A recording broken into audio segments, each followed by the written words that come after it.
That was close.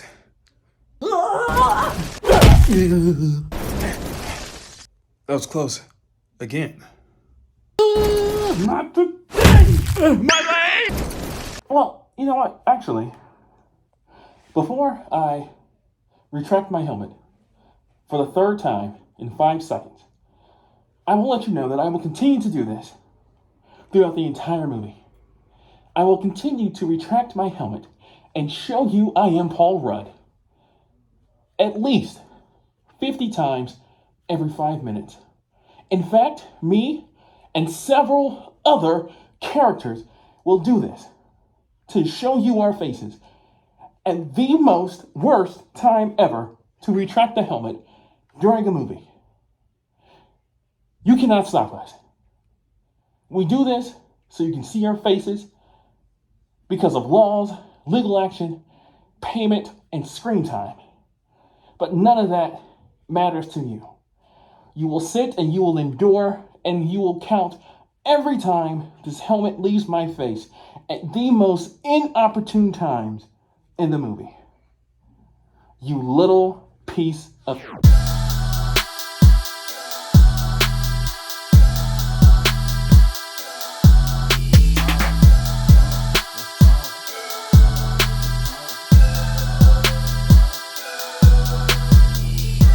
Welcome back. I'm Nicholas Alexander Burke, and long time no see. I know it's been a while since I've been with you guys. I've done a lot. I mean, I've turned 26. I got married. I took a Christmas trip. Then kind of enjoyed life for a while. Hung out with friends. And I just got back from my honeymoon. So that was really nice. That was really beautiful. I binge watched a lot of shows I should have watched a long time ago, and then saw a lot of movies and TV shows that I didn't review on my channel because I didn't have a lot of time. But if you follow me on Twitter, you can see some of those reviews I had through my tweets. And and I drank a smoothie. So now I'm here back to you guys, all 111 of you. So happy that you guys have stuck with me over all these months, and I'm back because I want to make content, and I also need to go ahead and monetize this channel because it is actually ridiculous how... Okay, so without further ado, let's talk Ant-Man and the Wasp, Quantumania. Since the movie has been out for a while, this will definitely be a spoiler review, but here are my non-spoiler thoughts. So this movie for me was okay, but honestly, it wasn't too far away from me giving it a negative review. I do think that things work in the movie, like the comedy works for the most part, the CGI is fine, the performances are fine. Jonathan Majors as Kang is really, really well done, but even his performance, like I felt like the material he had to work with wasn't the strongest. So what it kind of seems like is if maybe Jonathan isn't bringing his all, or maybe may not be right for the role when it's really the script that he's working off of and the director he is under, or the direction he's under. And I think a good way to describe this movie is a whole lot of great people surrounded by a not so great movie, and that's unfortunate. But the things that the movie suffers from are things that I have been critical about for more than half, so the majority of Phase 4, and this is the start of Phase 5. And I mean, this movie has some critiques that I had with Wakanda Forever, which I didn't review on this channel because I didn't have the time to, but if I do it now, that will probably be... Wakanda Forever will probably be my first video essay, because I have so many things to say about that movie that are separate from the passing and the absence of Chadwick Boseman, and of course, rest in peace. But I had so many things to say about that movie. But yeah, I mean, I'd honestly give Ant-Man and the Wasp: Quantumania a 5.6 Nicks out of 10, unfortunately. And I'm just tired of having the same issues we've been experiencing in the last few movies and the last few shows. And also the length of this movie is very long, and I'm never somebody to complain about the length of the movie as long as it serves the story. So if a movie is pushing 3 hours, but the story requires it to be 3 hours, and I'm totally fine. And I don't think that this version of the movie that we saw needed to be as long as it was. Spoilers. Now, I won't be talking about everything. I'm just going to talk about some things that stood out to me and probably 2 or 3 of my main issues with the movie. Let's start with some positive, though. Jonathan Majors as Kang was really, really fascinating. And I think the most interesting thing about his character here is that, similar to the version we saw in the Loki series, He Who Remains, those, like that version of him and the version of him in this movie, these are essentially the good versions of Kang, or as good as it's going to get. You know, those two versions are saying, hey, the other variants of me are bad, they're evil, they're going to destroy reality, and I'm willing to protect reality, even if that means I have to kill off entire timelines, entire universes to prevent this from happening. And just like in the Loki series, at the end of this, we end up destroying Kang. So now we have destroyed 2 versions of Kang that were supposed to be the best versions, the best versions of him, or the good versions of Kang. And that's just so fascinating to think about. Okay, the good version of him is evil. I can only imagine how the evil version of him is. And I think Jonathan Majors is really about to show us how incredible of an actor he is. And I mean, honestly, he already has with his other roles. But I'm just saying, with Kang, he is playing the same character with different takes every single time that character appears. And that takes so much talent. He is an amazing actor. He's a powerhouse. However, I do not think that the writing here served him well. I think the writing here was weak, and I also think the direction he was under was weak. So I know that the Kang that we see in Loki is a different version of him. However, I enjoyed that version more, but not because of how Jonathan played it, but because of the material Jonathan had to work with. And I don't care which Kang we're seeing, how, which version Jonathan is playing. I care about how the material is being translated through the actor. And we know that the actor is a great actor, so it's the material that's not the best. And another example of this, for me at least, is that we have 2 credit scenes, right? One of them, we see all the different types of Kangs, and that was cool to see. And then the second one, we see him again, but this, seems to be from Loki season 2. And I really enjoyed seeing the second credit scene more than seeing the first credit scene. And mainly because knowing that this is from season 2 of Loki, this most likely was directed by somebody else. And I really loved what Jonathan did there. It was like 15 seconds of his face, but you just more so heard his voice. And I think that the post-credit scene, the mid-credit scene, the first one, that has all the different Kang, I am going to assume it was directed by Peyton Reed. And although it was cool seeing those Kangs, I just didn't think that they had a lot of strong material to be working from. And again, this isn't a slight at Jonathan Majors, it's a slight at the scriptwriters and possibly the director. And what this does, at the very least, it makes me look forward to seeing Jonathan Majors being paired with these different writing teams and these different directors, because I'm looking forward to seeing how they utilize Jonathan in this role. But here, it was more to be desired. Some people are split on MODOK. I was fine with him. I thought the scenes were funny that he was in, so I was cool with that. Wasp is in the title of this movie. She doesn't really do anything. Now, her mom does a lot. Janet does a lot. Michelle Pfeiffer is Janet. She does a lot, but she was also one of the most frustrating characters in the entire movie, because nobody knows the quantum realm or Kang as much as she does. And she is she is not telling us what is happening, what's going on, trying to protect us. And I'm like, Janet, we're already in the quantum realm. We are already trapped here. It's best you go ahead and tell us what we're up against instead of trying to hide it. So it was so frustrating seeing an exposition character not give the exposition. And usually we complain about too much exposition. But this was like one of the rare times where we actually needed it. And by the time we got it, it was just logically wise, it was like, it's too late to know this information now. So something else I've noticed about this movie is that, well, one, I commend Marvel for pretty much having a movie take place in an entire CGI world.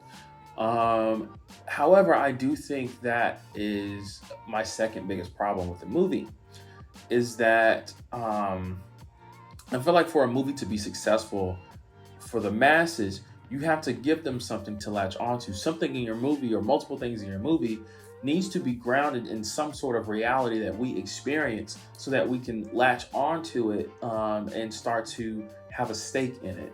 And I mean, we just saw Avatar, which is, pretty much the entire movie was CGI, but even Avatar, Pandora resembles Earth. So our brains are doing a lot less work to try to connect to things when we compare it to a movie like Ant-Man and the Wasp and Quantumania in the quantum realm.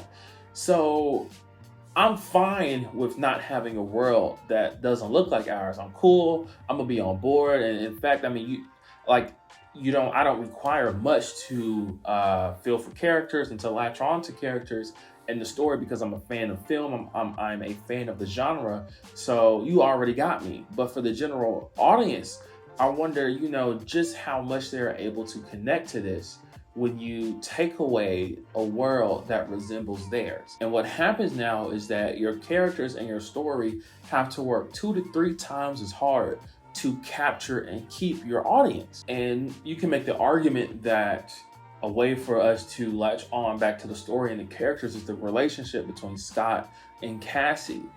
But even then, Cassie has been played by 3 different actors. We had the child version of her from the original Ant-Man movies, and then we had the older version of her in Endgame, because some time had passed. And in this one, we have a new actor playing her, but not because of anything plot related, just because the filmmakers thought that this person is a better actor for this role. But what I'm saying is that in a cinematic universe, we don't have the emotional equity and the familiarity with this new actor playing this role. So you're already at a disadvantage there, and nothing in the script made me say I care about Cassie, or made me say I care about Cassie and Scott's relationship. And when I think about Scott, this is Scott's 3rd movie, his 3rd Ant-Man movie. But I think this is his 6th appearance overall as Ant-Man. So we had Ant-Man 1, had Civil War, Ant-Man 2, the post-credit scene of Infinity War. He was in Endgame, and now he's in his 3rd movie as Ant-Man. So that's 6 appearances, and I feel like we do not know that much about Scott, what makes him tick. He's just always been presented as, I'm your average guy, and I'm funny, but we don't know anything deeper than that.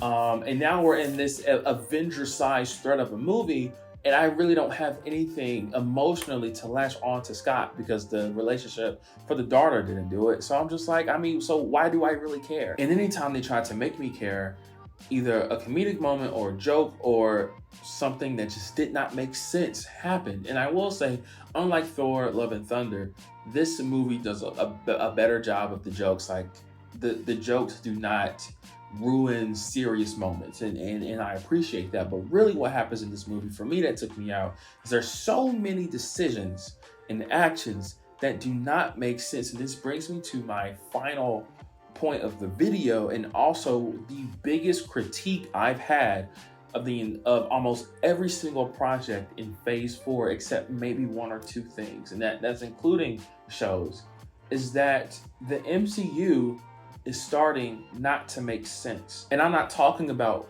dealing with multiverses and those things. That's fine. I can keep up with those things. I'm not talking about that at all. But recently in films and in shows, these projects will set up rules and then break their own rules and will establish a certain layer of logic and understanding, and then will completely break it, not because the plot calls for it, but because we're here to tell a joke, or we're here to insert a moment, or because the people working on these don't know what they're doing, like lore-wise, or just don't care.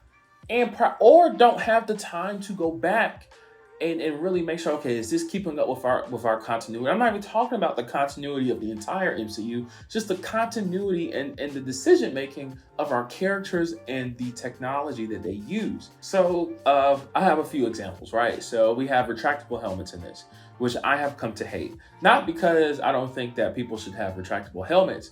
We've seen them for a while now. That's totally fine. What I do not like about them in this movie is that, like, almost every other scene during an ongoing battle or something, Ant-Man and everybody else would retract their helmets to say a line to somebody next to them. And you would be like, okay, well, maybe they can't hear right, but we've already established that everybody has these imaginary comlinks in their ears. And it just became so distracting. Like, why would you punch somebody, take your helmet down to say an action, put it back on, hit somebody again, and then rinse and repeat like 5 times in a scene? It just didn't make any sense. And this probably happens because of like screen time reasons, having to see the actor's face and stuff like that, which is understandable. But what is happening is that it's just taking me out of the movie. It's making it less realistic because you would not be removing your protective gear as frequently as these characters are. And some people may be like, well, he can't see in the helmet. He can't see in a helmet that he has worn for 6 appearances. I'm not talking about the actor in real life, the fictional character and stuff. And everybody is doing it. And there are times that people's helmets retract and do not make any sense. So another example, Ant-Man's helmet can retract. And if you look at the detail in the helmet, or like the helmet I wore in the video, you can see how his helmet is split up into panels and can probably collapse in itself and then use some type of pin particle technology to shrink even more. And if you look at his suit when his helmet is back, it's actually resting on his back. That is a nice touch, and I really like that. But when you look at characters like MODOK, whose helmet just retracts into nothing, especially because his helmet is part of his entire body, it's just comical. Or even with Kang helmet retracts. And I mean, he's from the future. He has technology that we aren't privy to. It's probably some type of nanobots related technology there, and that's cool to assume. But I'm going to now explain with another example why that is a problem. And that brings me to Iron Man. Iron Man 1, we spent an entire act showing Tony building an Iron Man suit, the Mark 1, from scraps in a cave. An entire act was dedicated to this. 1/3 of the movie was dedicated to him building his first suit. And what that did was show us how, what it did was lay the groundwork without us even knowing subconsciously that we trust this guy to build stuff more advanced every single time. And every single time we saw Iron Man in a movie, the suit he would have an Easter egg for the suit to come. So an example is when you go see Avengers 1. The armor in that was shown, like that's I think it's the Mark 7 or the Mark 8. Please forgive me. But I have the helmet on my wall, whichever it is. But that's the first time we see him suit up without a suit up gantry or gantry, however you say it. That's the first time we see him suit up without the need of having one of those things, because he's perfected his armor, right? So then when we see him again in Iron Man 3, his new suit is able to suit up on himself without the help of extra robot arms. And this one is even more practical. It's slimmer. It's able to break off into pieces. And we're like, okay, cool. And then as we progress through the movies, we get to Civil War, which is the Mark 46, and that's my personal favorite armor. I'm going to do a video on my favorite armors. That is my favorite armor of all time, my number 1 armor. And I like it because you can look at this armor and see his past armors in it, and you can see all the future armors to come in this one armor. But a cool detail about the movie is that he wears a watch, and during a scene, this watch turns into a repulsor. And if you look closely, that is the first time we see Tony use nanobots ever. His suit in that movie does not use nanobots, or at least like it doesn't obviously use nanobots. But that is the first time we see Tony use nanobots. So then when we see Infinity War, he has a full suit made from nanobots. And it makes sense because they went back, you know, they laid the groundwork. You can trace where he started playing with this technology all the way back then. And then even in Endgame, he has a newer nanobot suit. But if you look at that and how that helmet retracts, because it didn't retract like this in Infinity War, but in Endgame, if you go back to Infinity War, Iron Man's helmet just retracts into little bitty pieces like nanobots, and it's not the best animation. But in Endgame, what they do is that he still has a nanobot suit. It's slightly upgraded, it's newer, and when his helmet retracts, it actually splits up into sections. How his traditional helmet used to open up and then turns into nanobots, and that extra attention to detail makes it more believable. And I do not see this anymore in any of the MCU at all. Like the small things, and I get it. A lot of people may not notice this, but I do think that people, even though they may not notice it, I do think that people will notice when it's no longer happening. And I understand that I'm a quality control person at the job I work for. I work for a TV and streaming company, and I also produce for them. So these little details are things that I'll probably pick up on, you know, way quicker than anybody else. But it's small things like that. And this is also, I'll bring back up Iron Man if I ever do my Wakanda Forever video essay, because I have a lot to say. Anyway, it's these small details that they put into their movies that aren't in their movies anymore.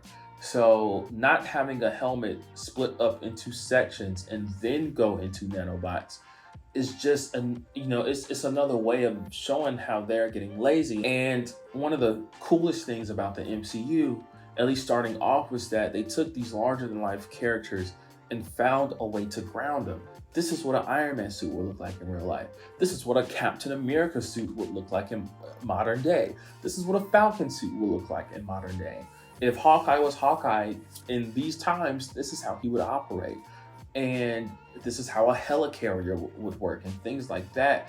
And they made things practical, but still made them futuristic. And then they found this great balance. And now I feel like they just want us to trust them because they've made so many movies for so long, which is okay to do. But when you are just being lazy and not giving that same amount of care to things, it starts to show. And when you look at another example is Ant-Man's helmet, there's a rebreather built into the front. And yes, this is brought over for the comics, but they decided to use it in the movies. And I want to say a big difference from the comics is that most of the time, Ant-Man's helmet in the comics does not cover his full face.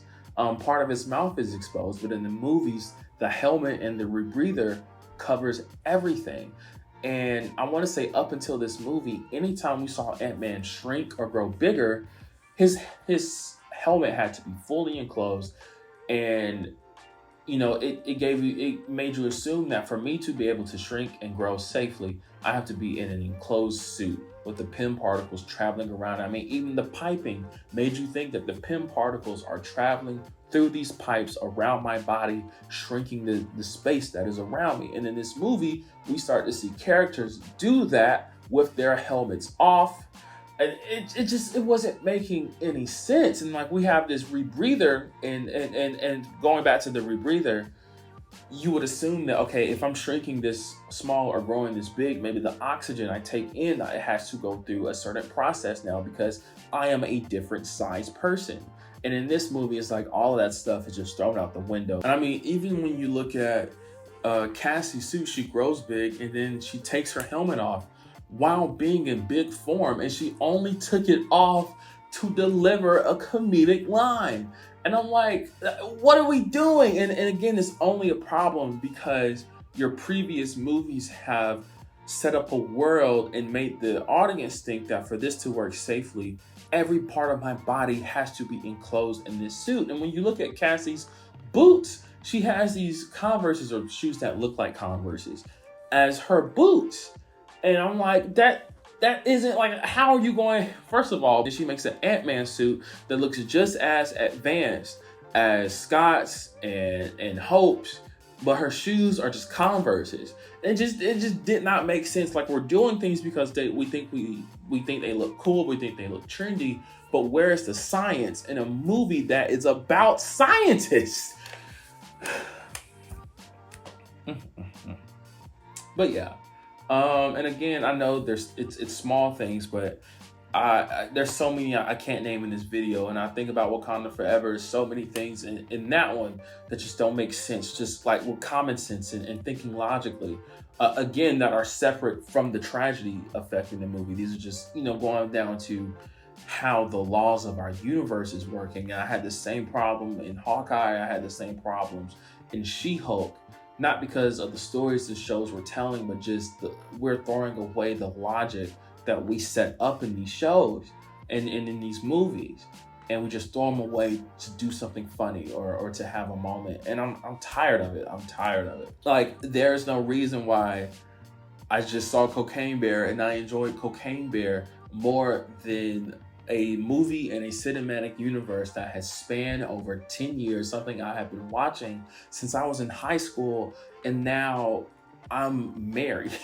Overall, this movie is okay. And honestly, I can see how people enjoy it more than I do. And I will say, Kevin Feige announced that they're going to slow down on how much content they put out. And I think that's an amazing idea because he oversees it all. And how can you do that if you are putting out as much content at the frequency they've been doing it for? It's impossible to go back and go over these things with a fine-tooth comb. It's impossible. So I'm happy that they're doing that. So did you like Ant-Man more than I did? Sasha, if you watched this entire video, I'm sorry that I ranted about it. I know you enjoyed this movie more than me. But yeah, let me know how you feel in the comments. Like, share, subscribe, hit the notification bell. And yeah, I got a few videos coming this week. This is my second time filming this video.